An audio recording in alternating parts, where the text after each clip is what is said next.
les régimes qui venaient d'aller, il n'y avait jamais eu de hautes personnalités politiques traînées devant les cours et tribunaux comme c'est le cas, en dépit du fait que l'ancien chef de l'État ou le chef de l'État honoraire qui pèse encore sur le fonctionnement des institutions au Congo, donc Joseph Kabila Kabange, il y avait des déclarations d'après lesquelles les portes des prisons seraient ouvertes, mais malheureusement, on n'a vu aucun prisonnier politique être, n'est-ce pas, conduit dans ces prisons-là qui étaient ouvertes. On se demandait même si elles étaient réellement ouvertes. Et donc, on a noté là un manque de volonté réelle de pouvoir, n'est-ce pas, pousser les acteurs politiques à plus de redevabilité, à plus de transparence, qui sont en fait des indicateurs clés de ce qu'on appelle aujourd'hui la bonne gouvernance ou même l'état de droit, lesquels font partie effectivement des fondamentaux même de la Constitution congolaise. Lorsqu'on la lit au niveau du préambule, il est dit clairement que la RDC voudrait devenir un état de droit. Un état de droit où les gouvernants et les gouvernants devraient être tous soumis à la loi sans exception. Et donc un monde justement qui vient en fait encadrer normalement la démocratie, parce qu'une chose c'est que les gouvernants sont élus par le peuple, mais une autre c'est que les gouvernants doivent pouvoir être encadrés, doivent être encadrés par la Constitution, leurs pouvoirs doivent être limités par la Constitution, et c'est là, n'est-ce pas, la notion d'état de droit qui est en fait garde-fou contre le dérapage des gouvernants dans l'exercice de leurs fonctions. Et en République démocratique du Congo, c'est un besoin réel quand on sait que la mauvaise gouvernance a toujours été invoquée comme faisant partie des grands mots qui font que la RDC n'aille pas de l'avant, parce que ici on a affaire à des recettes publiques qu'il faut gérer de façon rationnelle, des recettes publiques qui sont largement insuffisantes par rapport aux besoins des Congolais, de la RDC, et sur lesquels et donc qu'il convient en fait de gérer de façon responsable en respectant, n'est-ce pas, les exigences, les principes de ce qu'on appelle la bonne gouvernance. Et donc c'est pourquoi j'ai pensé que c'était vraiment un événement qu'il faut placer un peu dans les soucis du président de la République actuelle, de pouvoir concilier, n'est-ce pas, les actes à la parole, parce que comme vous le savez, dans ces nombreux discours, même pas dans les discours d'investiture, si ma mémoire est bonne, et même dans d'autres discours, dans d'autres interviews qu'il a toujours accordées à la presse au niveau national et international, et il a toujours fait mention de la lutte contre la corruption. Et donc, lorsqu'il a parlé, moi j'avais l'impression que c'était du jamais attendu, que c'était la même chose, parce que beaucoup de dirigeants parle de la lutte contre la corruption, mais on se rend compte au finish que ça se solde tout simplement à des vœux qui ne sont pas traduits en action. Et donc voilà pourquoi j'ai pensé que le fait qu'il passe la nuit à Makala et qu'il reste encore aujourd'hui, que c'est peut-être un début d'une nouvelle politique, en fait, une politique axée sur les actions concrètes qui consisterait, n'est-ce pas, n'est-ce pas, à traduire à justice même les gouvernants, les personnes hautement placées dans la sphère politique dans notre pays. Encore la suite, mais est-ce que cela peut affecter la nature même de la coalition aujourd'hui au sommet de l'État? Certainement, c'est un malaise c'est un malaise auquel on assiste, n'est-ce pas, qui va certainement impacter la coalition, cache d'abord au niveau interne, parce que comme vous le savez, peut-être que Vital Kamerhe, compte tenu de son prestige, compte tenu du rôle qu'il a joué dans la fabrique du régime actuel, ne pourrait jamais s'attendre à ce qu'il passe la nuit en prison. Et donc, naturellement, même s'il revenait occuper ses fonctions, ça aura été quand même, à mon avis, un accident de l'histoire qu'il ne va jamais oublier et ça va certainement impacter sa manière de travailler. Mais en même temps, il s'est dit, c'est une occasion pour lui de s'interroger sur en fait la confiance dont il jouit, n'est-ce pas? Parce que certainement il partage beaucoup de secrets avec le chef de l'État. Et le fait que le monde entier apprenne qu'il a été, n'est-ce pas, inculpé pour des raisons, n'est-ce pas, liées à la transparence dans la gestion, je crois que ça doit fortement impacter en fait la coalition en interne. Mais ça, c'est dans le cas où il revenait réellement aux affaires.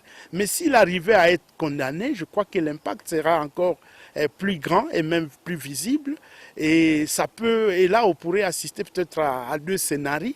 Le premier, c'est que peut-être, à ce moment-là, tout ce qu'il y a comme mandataire de l'Union pour la Nation dans les institutions pourrait être appelé peut-être à démissionner en vue de soutenir leur leader, n'est-ce pas? Ce qui va arriver certainement à une recomposition des institutions. Ou encore, et là, comme on sait dans l'histoire politique de la RDC, il est arrivé que face à un mot d'ordre donné à des acteurs politiques qui appartiennent à un parti, que le mot d'ordre ne soit pas suivi. L'exemple le plus récent, c'est l'AFDC et Alliés. On a vu comment, avec cette guéguerre autour de Bahati Lukwebo, certains de l'AFDC n'ont pas accepté de suivre les mots d'ordre. Donc c'est ici une occasion de dire que dans les partis politiques congolais, la discipline politique n'est pas au rendez-vous. Les gens ne sont pas suffisamment disciplinés. Donc, et là, ça pourrait arriver qu'effectivement, face à un pareil mot d'ordre, que effectivement certaines personnes, certains acteurs politiques refusent de suivre les mots d'ordre de l'UNC. Mais le deuxième scénario, c'est que on pourrait arriver peut-être, on pourrait arriver à une situation où ils accepteraient de démissionner. Mais dans l'un ou l'autre cas, c'est que ce qui est vrai, c'est que ça arriverait à des remplacements de personnes. Ça arriverait à des remplacements de personnes, ça arriverait à des remplacements d'acteurs. Mais on pourrait peut-être arriver, bon, c'est possible aussi, que face à une condamnation de Vital Kamerhe, le parti, n'est-ce pas, s'unit, reste soudé autour de la vision du parti et qu'on se dise, écoutez, bon, nous pouvons proposer un remplaçant à Vital Kamerhe. Mais lorsqu'on connaît la fragilité qui caractérise beaucoup de partis politiques, je suis tenté de penser qu'on arriverait moins à cette hypothèse-là, la dernière, parce qu'il ne faut pas aussi oublier qu'en politique, quand bien même les acteurs politiques concluent des accords, cela n'évacue pas, n'est-ce pas, la querelle ou la balance entre les rapports de force. Et si bien qu'il n'est pas exclu que dans les caches, que certains membres de l'UDPS ne voient pas de bon oeil peut-être le poids qui occupe Vital Kamerhe et que ça serait cette fois-ci l'occasion de dire écoutez, tu quittes la place et on met quelqu'un d'autre. Surtout que peut-être la convention qu'ils ont eue, les contenus des accords, il peut arriver que le chef de l'État soit en train de réaliser que ça vaut la peine de se libérer de son ancien allié pour être libre vis-à-vis des accords, de l'accord qu'ils ont passé à Nairobi. Donc tout ça sont des hypothèses sur la scène politique. Ce n'est pas exclu que l'on évolue ensemble dans une coalition et que face à une crise, qu'on renonce à cela. Mais je pense que cette interpellation n'aura pas seulement un impact seulement sur les relations, donc le fonctionnement de l'alliance cash au niveau interne. Mais ça peut aussi avoir des implications au niveau même du mariage forcé entre les FCC et les cash. À ce sens que, comme vous le savez, Vital Kamerhe fut un acteur qui a aussi fait contribuer à faire le président Joseph Kabila d'une certaine manière. Quand je vois la manière dont il s'est impliqué dans la mise en place du PPRD, le parti de Joseph Kabila, et même la manière dont il a battu campagne pour ce dernier, il est passé même par ici avec l'épouse de Joseph Kabila à l'époque. Et donc, il maîtrise correctement aussi beaucoup le fonctionnement du FCC, étant donné qu'il résulte qu'il a été un des artisans d'ailleurs du PPRD, qui est la grande formation politique. Il a beaucoup de relations, certes, aussi au niveau du FCC. Et donc, il peut arriver au niveau du FCC, et donc je pense qu'il est possible qu'il y ait deux types de relations par rapport à Vital Kamerhe. Le premier type, c'est qu'on pourrait y avoir des personnalités qui seraient contre Vital Kamerhe dans la configuration politique actuelle. Parce que, comme vous le savez, lorsqu'il s'est séparé d'avec les présidents honoraires, ce n'était pas dans un climat qui était apaisé en fait. Ça laissait beaucoup de remous. Hein? Et je suis tenté de dire que certains acteurs politiques du FCC ne lui ont pas pardonné le fait d'avoir quitté de façon précipitée et venir peut-être renforcer même, contribuer d'une certaine manière à l'échec du candidat président du FCC, donc Emmanuel Ramazan Shadary. Et donc il pourrait arriver qu'il y ait des gens qui se frottent les mains, le fait qu'ils tombent à déchéance, à désuétude maintenant, avec ce qui se passe dans l'affaire l'affaire de gestion d'argent. Mais il pourrait arriver aussi qu'il y ait une partie des acteurs du FCC qui pourrait être, n'est-ce pas, mécontent, qu'il soit traité de la manière, parce que je suis tenté de penser que ce qui vient de commencer par Vital Kamerhe peut s'étendre facilement sur d'autres acteurs, d'autres mandataires. Comme vous le savez, jusque-là, on n'a pas renouvelé les mandataires des entreprises publiques. Et nombreux qui gèrent sont ceux-là issus du FCC, qui avaient été nommés donc par l'ancien président de la République. Et il n'est pas exclu que ce qui vient de se faire aussi s'étende jusqu'à eux. Et à ce moment-là, certainement, ces gens-là doivent trouver que c'est mauvais qu'on ait fait ça de Vital Kamerhe. Parce qu'ils pourraient finalement se dire, bon, si on le fait du directeur de cabinet, alors moi qui ne le suis pas, donc moi aussi je peux être poursuivi.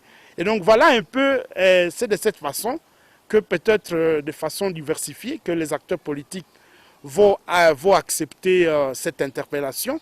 Et au finish, si on doit pouvoir, n'est-ce pas, selon que il s'assortira ou pas, il y aura certainement des implications, parce que s'il ne s'assortait pas, s'il est condamné par exemple, c'est sûr qu'à ce moment-là, absolument, avec son parti qui risque de connaître, qui sera confronté à une grande épreuve, qui risque de connaître des défections, hein, qui pourrait même courir le risque de désunion.